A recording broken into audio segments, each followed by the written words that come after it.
Hello everyone, welcome to Educate 247. This is the 7th lecture on the revision series and the topic for today is Reform Movement Part 1. With this series, you will be able to revise your basic concepts regarding all the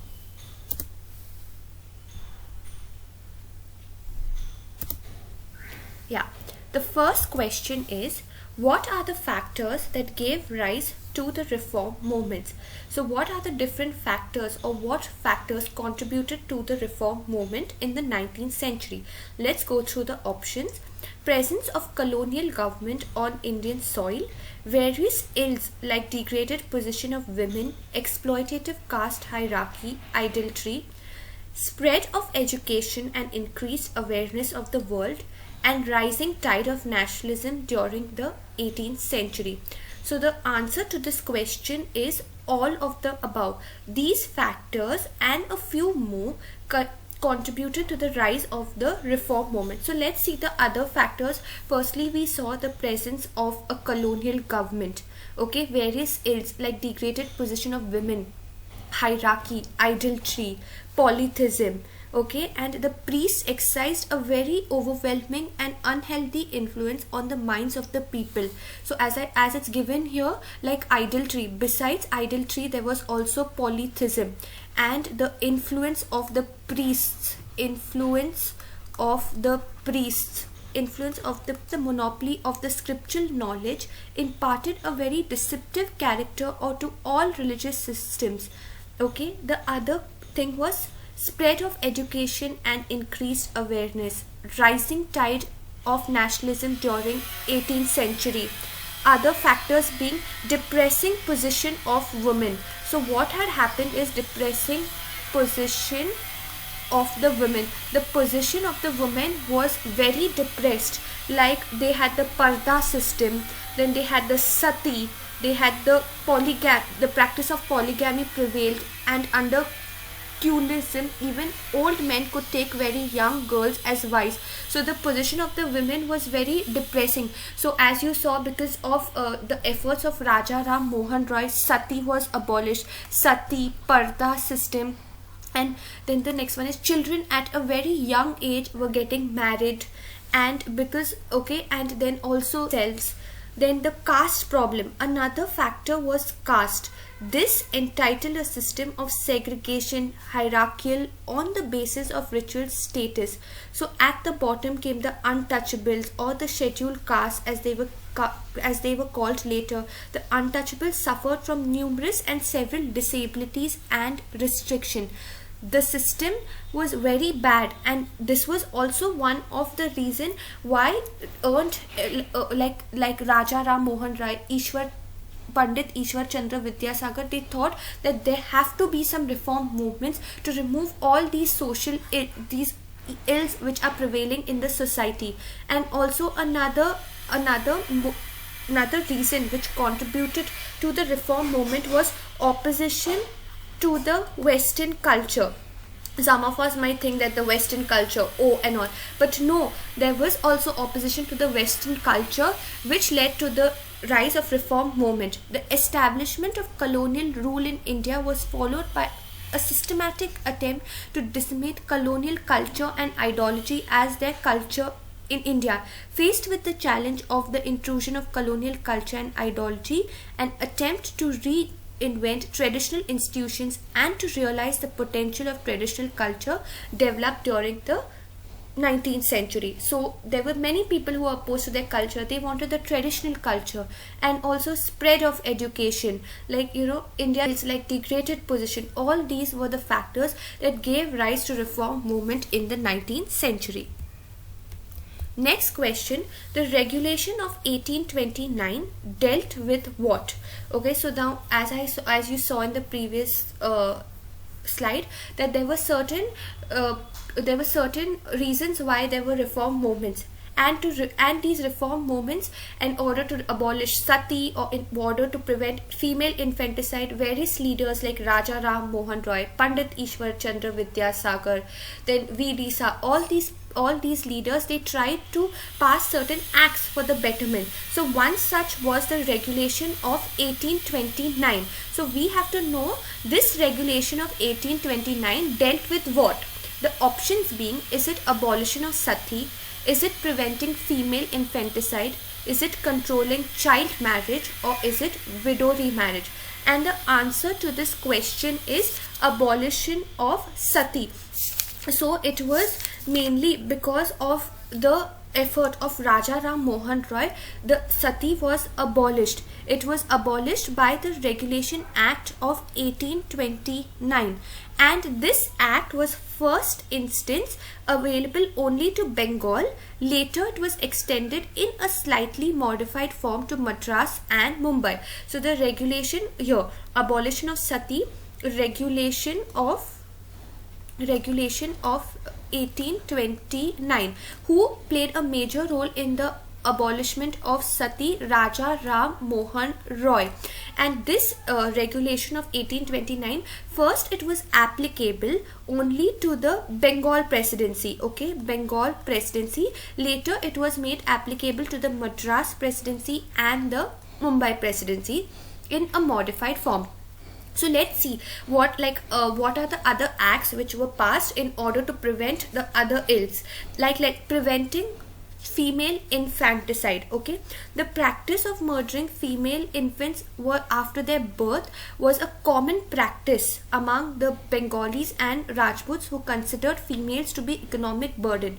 So there was one regulation which prevented female infanticide. That was, I will write it down here, the Bengal regulation of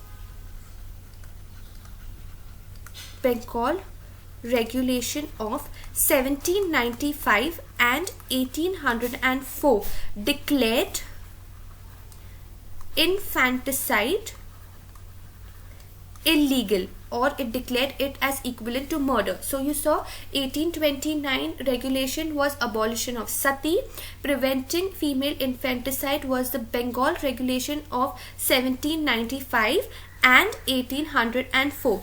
And also, to add on to this, an act was passed in 1870, made it compulsory for parents to register the birth of all babies and provided the verification of female children. So 1870 Act, it made it compulsory for the registration,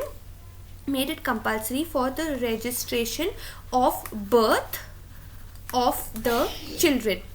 Let's see the third option, controlling child marriage. So as you know, in the olden times, children were married at a very young age, and since they were not mature enough and child marriage was not a right thing, many reformers, especially B.M. Malabari, he played a very important role in controlling child marriages. The various acts which were passed, like the Sharda Act of 1930, the Age Consent Act, the Native Marriage Act, or the Civil Marriage Act of 1872. These are the few acts which were taken in order to control child marriage. We will see about this in the next slide.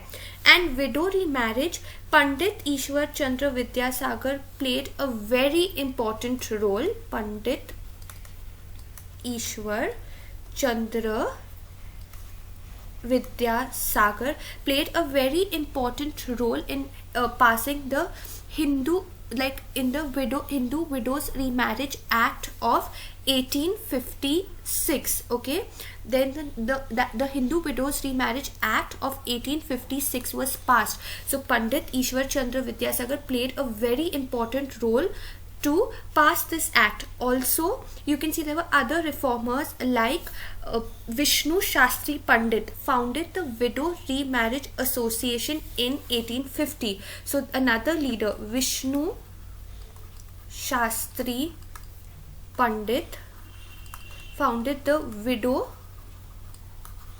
Remarriage Association. Okay, so beside, and D.K. Karve in the Western India and by Virasingalam Pantulu in Madras. So there were many who also worked for the betterment of the widows. As you saw, Pandit Ishwar Chandra Vidyasagar, Vishnu Shastri Pandit, D.K. Karve. And controlling of child marriage, who played a major role? It was B.M. Malabari. Preventing female infanticide was the regulation of 1795 and 1804, and the regulation of 1829 was abolition of sati. So if they give you the Bengal regulation of 1795, it was preventing female infanticide. If the regulation of 1829 is given, it was for the abolition of sati.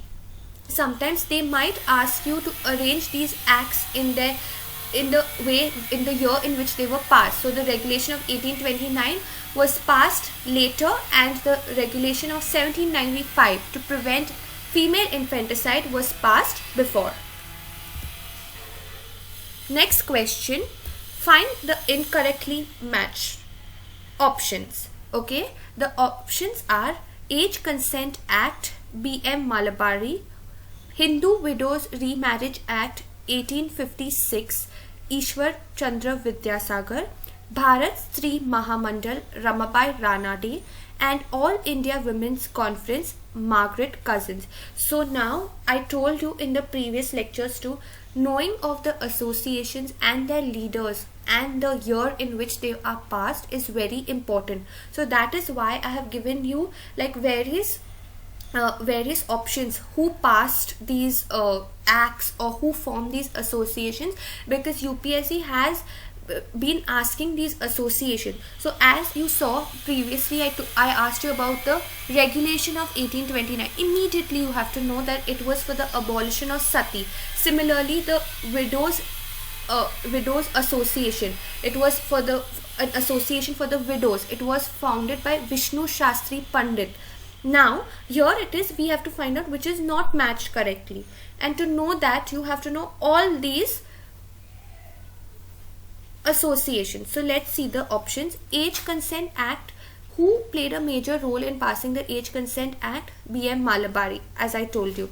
And if it was for sati, it was with the help of, major role was played by Raja Ram Mohan Roy. I'll just write it here. And if it was for sati, it was Raja Ram Mohan Roy. Second option, Hindu Widow Remarriage Act of 1856. It was Ishwar Chandra Vidyasagar. So he also, with his help, the Hindu Widow Remarriage Act was passed. The next option is Bharat Stree Mahamandal. Bharat Stree Mahamandal was started by Sarla Devi Chadru-Mani. It was Bharat Stree Ramabai Ranade. She started another association. Okay, Ramabai Ranade founded the Ladies Social Conference or the Bharat Mahila Parishad, and All India Women's Conference, Margaret Cousins. So here the wrong option is Bharat Stree Mahamandal. I'll write it here. Bharat Stree Mahamandal was started by Sarla Devi Chaudhurani. Don't get confused, there was also one more, Bharat Mahila Parishad. This Bharat Mahila Parishad was started by Ramabai Ranade. So Bharat Stree Mahamandal was Sarla Devi Chaudhrani, and Bharat Mahila Parishad was by Ramabai Ranade. This Bharat Mahila Parishad can also be called as Ladies Social Conference. Note down that, Ladies Social Conference. And Pandita Ramabai Saraswati. There was another association, that was the Arya Mahila Samaj. Arya Mahila Samaj. This was passed by Pandita Ramabai Saraswati.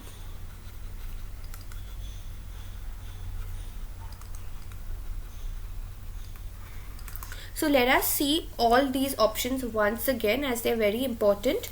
Bharat Stree Mahamandal, it is Sarla Devi Chaudhrani.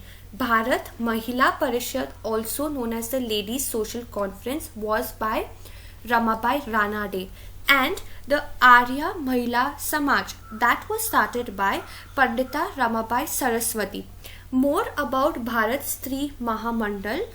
Bharat Stree Mahamandal is the first major Indian women's organization set up by a woman. So first major Indian organization set up by a woman was Bharat Stree Mahamandal, and who set that up was Sarla Devi Chaudhrani. Okay, and I'll give you a little more information.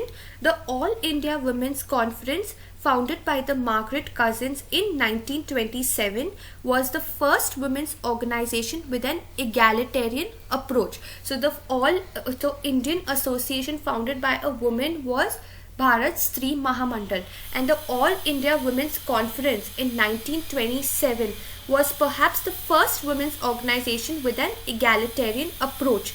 And this All India Women's Conference, it had its first meeting at Fergusson College in Pune.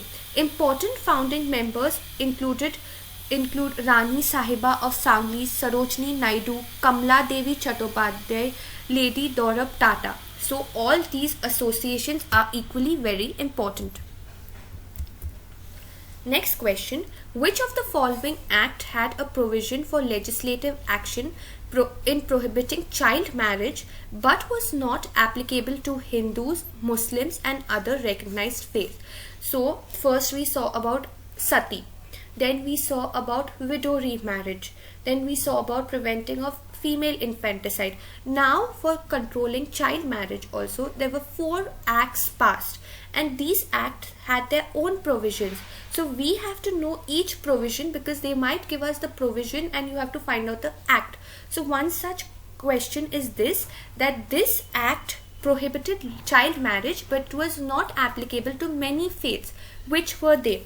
The options are, okay, the Child Marriage Restraint Amendment Act 1978, the Sarda Act 1930, the Native Marriage Act or Civil Marriage Act 1872, and the Age Consent Act 1891. So the answer to this question, which prohibited child marriage but was not applicable to many recognized faith, was the Native Marriage Act or Civil Marriage Act. So the Native Marriage Act or the Civil Marriage Act of 1872 signified legislative action. So they brought in legislative action in prohibiting child marriage, but there was one thing, that it had limited impact as it was not applicable to Hindus, Muslims and other recognized faith. Let us see the other act also, the Child Marriage Restraint Amendment Act of 1978.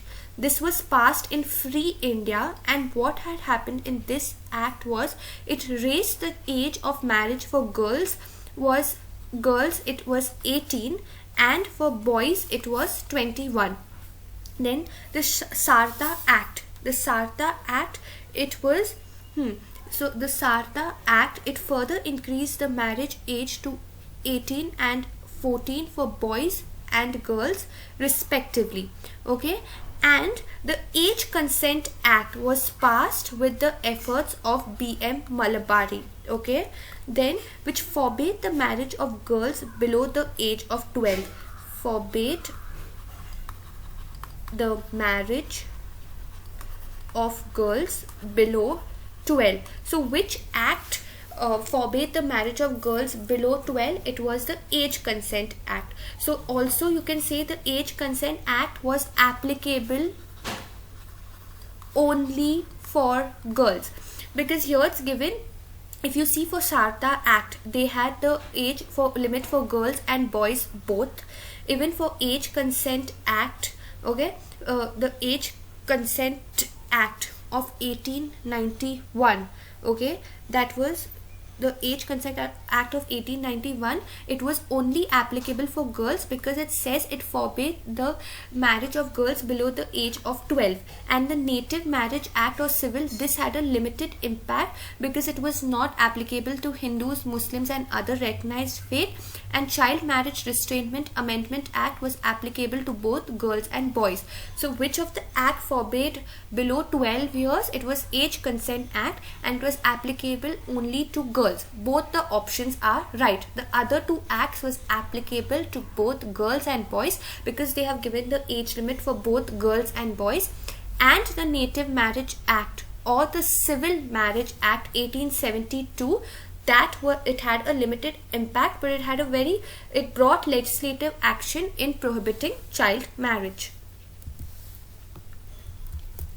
Last question, which of the following is incorrectly matched? Self-respect movement, E.V. Ramaswamy Naikar. Okay. Dharma Sabha is Ratkan Dev, and Pratna Samaj is R.G. Bhandarkar. Young Bengal movement is Henry Vivian de Rosio. All these movements are right. So I told you in part 1 we just saw certain reform movements which were initiated by the leaders. In the next part we will be seeing all the reform movements in detail, like Young Bengal movement by Henry Vivian de Rosio, Pratna Samaj which was started in Maharashtra, Keshav Chandra Sen was associated, Chanwadkar was associated with it, Dharma Sabha Ratkan Dev, it was founded to counter the Brahmo Samaj movement, self-respect movement. So all these reform movements and association is going to be seen in detail in the next lecture. Thank you and happy learning.